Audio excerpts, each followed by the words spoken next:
Have you ever met someone while traveling, started a conversation that felt electric, and then never spoken to them again? Travel introduces us to strangers, but what if those strangers were meant to become part of our story? Today's Blueprint Reflection is about something we don't talk about enough: how travel isn't just about places, it's about people, and how intentional connection can turn brief encounters into lifelong global networks. There's something magical about walking into a room where you know no one, a language exchange, a travel meetup, a cooking class, a networking happy hour, or even a small cafe gathering you found online. At first, it feels awkward. I've been there, so I know the feeling. You scan the room, you wonder where to stand, you debate pulling out your phone as a shield, but then you say hello, and suddenly the city feels smaller. Hosting or attending a meetup while traveling changes the dynamic completely. Instead of being a tourist observing a destination, you become a part of it. You hear local stories, you learn what neighborhoods people actually love, you discover what life feels like beyond the guidebook, and something else happens. You stop being the outsider. You become a storyteller among storytellers. And to me, this is so powerful because I think it's a game changer, and it has definitely opened my eyes to how powerful it is to meet people you think you have nothing in common with from all corners of the world. And it's something I love to do every chance I get whenever I go somewhere. Now, here's the shift. We often think of online spaces as superficial, scrolling, liking, consuming.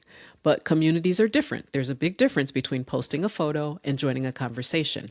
Online communities, like language groups, travel forums, meetup platforms, and professional circles, allow you to enter a destination before you ever land.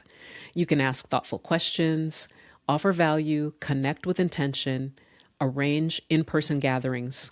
And when you meet someone in person after an online exchange, it feels familiar, layered, and intentional. Social media feeds broadcasts while communities build, and that distinction matters. Here's where most people drop the ball: they meet incredible people and share laughter, promise to stay in touch, but then life resumes. Luggage gets unpacked, your routine gets restored, and the momentum is gone. But relationships, like travel, require intention. Keeping the conversation going doesn't require daily messages, though. It requires presence. Send the article you mentioned or share the photo you promised. Comment on their project. Check in when their city shows up in the news and remember their birthday. Global networks aren't built on volume, they're built on consistency and sincerity.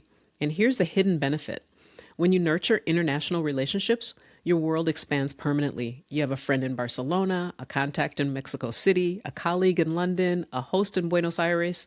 But more importantly, you carry multiple perspectives inside you. Cultivating global networks does more than expand your contact list. It expands your identity. You begin to see yourself as someone who belongs anywhere, someone who can walk into unfamiliar rooms, someone who builds bridges, and that confidence doesn't disappear when you come home. It changes how you show up in your own community. Travel introduces strangers, but intention turns them into storytellers woven into your life. The next time you travel, don't just ask, "What will I see?" Instead, ask, "Who will I meet and how will I stay connected?" Because the most lasting souvenirs aren't objects, they're people. I'd love to know, have you ever stayed connected with someone you met while traveling? Did that relationship change your perspective? Share your story in the comments. I read every one. And if you're craving travel experiences that go deeper than sightseeing, the kind that build real connection, I'd love to help you design that journey. This is Blueprint Reflections, where we explore not just where you go, but who you become.